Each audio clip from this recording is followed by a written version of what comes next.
The Sandy Hook Bridge is truly significant. I can't think of a single surviving bridge in Murray County with more character, plus it was the work of a local craftsman, which gives it extraordinary local significance. When I grew up in Murray County, many of the county's bridges were still iron trusses. Most of those are gone now. The old span of Carpenter's Bridge and a couple of railway bridges are the only larger ones I think that survive. Even some of the reinforced concrete girdle bridges have been replaced, some more than once. Many bridges just aren't that durable. But small concrete arch spans were built to last. The concrete continues to cure and gets stronger after they've been poured. Their monumental weight gives them long-term stability, plus they're tied together with extensive amounts of reinforcing bars. County government selected these bridges because of their durability. These structures go back to antiquity. The Romans built over 1,000 stone arch bridges and aqueducts, and many of those remain today. The oldest bridge in this country is a stone arch bridge in Philadelphia, built in 1697. And what could be argued as Tennessee's most significant bridge was over in Fayetteville, a 6-span dry stone arch bridge built just before the Civil War. It washed out in 1969. While the Romans had built a number of structures with concrete like the Pantheon, their knowledge was lost in the Dark Ages. It wasn't until the 19th century, after Murray County had already been settled, that concrete came back into widespread usage after the invention of Portland cement. The first American cement plant didn't open until 1871, and it took a couple decades more before concrete could be used for bridges. That took the development of steel reinforcing bar, which provides concrete with tensile strength. The first reinforced concrete bridge in the country, the Alvord Lake Bridge in San Francisco's Golden Gate Park, was built in 1891, just a quarter of a century before the Sandy Hook Bridge was constructed. There are 3 basic types of concrete arch bridges. The first is the tied arch bridge, where the deck holds the arch ends in tension, tying the arch together. Spandrel arch bridges carry the bridge deck above the arch on walls called spandrels. Open spandrel arch bridges have poster columns supporting the deck, rising from the arch below. Knoxville's big Henley Street Bridge is a good example. The Sandy Hook Bridge is a closed spandrel arch bridge. The spandrel is the wall extending above the sides of the arch. In the case of this bridge, it's a solid wall of reinforced concrete resting on the arch below. Why would Murray County's quarterly court choose the relatively new material concrete for the bridge at Sandy Hook? It was probably based on price. Concrete bridges were relatively inexpensive if you had a nearby source of gravel, like the bed of Bigby Creek.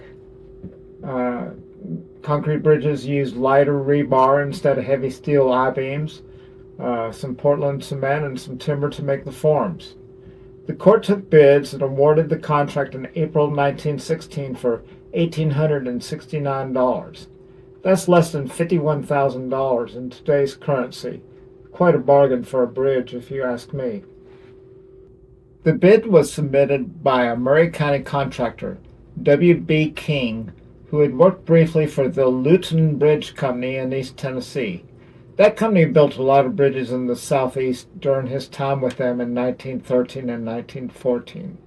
Here's a double-arched bridge near Campbellsville the company built while he was employed there. When King set out on his own, he used a basic Luton design for the Sandy Hook Bridge. Records indicate that Mr. King and his wife would camp in a tent at each bridge site while the construction was underway. Mr. King only built bridges for a few years. He then supervised the construction of the Armour phosphate plant on Williamsport Pike and stayed with Armour until he retired in 1956.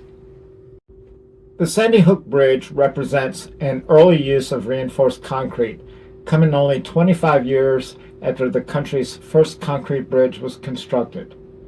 To me, as a native of Murray County, it's also important as the work of a local craftsman. The only bridge of several Mr. King was awarded that we can positively identify. If there are still any older bridges in use in the county, they don't predate it by much.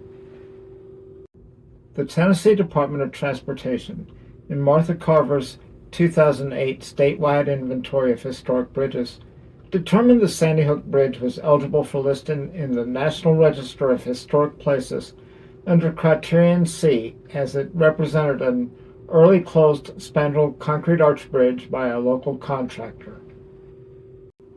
The National Register is our nation's official list of places so important that they are deemed critical to preserve.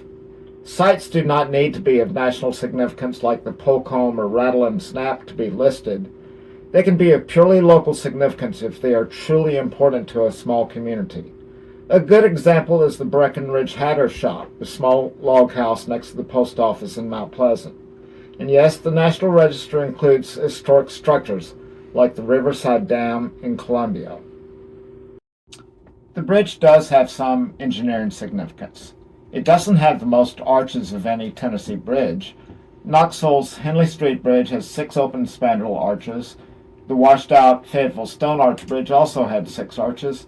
And TDOT removed a 1918 Loudon Bridge with 7 closed arches up in Harriman in 1992. TDOT also removed another 5-arch span, a 1917 Loudon Bridge over the Nolichucky up in Unicoi County. And since I'm talking about bridge numbers, there's another extant 5-arch bridge in Tennessee over the French Broad River near Newport, but it has 2 closed and 3 open spandrel arches. This leaves the Sandy Hook Bridge as Tennessee's last closed spandrel arch bridge with 5 arches.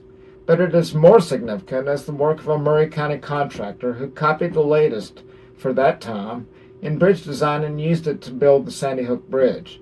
In fact, TDOT's Martha Carver suggested King's use of 5 arches probably reflected his limits as an independent contractor, as he likely could not build the substantial framework needed to support fewer but larger arches over the creek. Almost immediately after the bridge was completed, the United States entered World War I, and the Sandy Hook Bridge was pressed into service carrying workers and iron ore to J.J. Gray's Rockdale Furnace. That furnace manufactured ferrophosphorus steel that was used for artillery guns and battleship armor. The furnace was less than a mile away, and the bridge would have carried much of the truck traffic, so it should also be eligible for listing in the National Register as a contributing feature of the nearby Rockdale Furnace Historic District. I'm an historian by training, and much of my career was spent with the Historic Engineering Division of the National Park Service, documenting road systems and especially bridges. I feel qualified to make this assessment of the bridge's significance. I am not an engineer and can make no evaluation as to the safety or carrying capacity of the Sandy Hook Bridge. There is some scour damage at the base of the abutments, and the bridge should be evaluated by a firm capable of determining a safe load limit. But as a career historian with extensive experience with bridges, I can state that arch bridges, if properly designed with good fittings, are likely to remain intact so long as drifting wood is removed from the piers and the concrete protecting the interior rebar is kept intact. This similar bridge over at Cross Bridges has been abandoned for 74 years and has likely had no real maintenance since the 1940s. Murray County has lost a lot of landmarks, but it should not have to lose this beautiful bridge. It's been the pride and joy of the Sandy Hook community for over a century. I hope it can be preserved as a park so this piece of the county's history can be interpreted for future generations.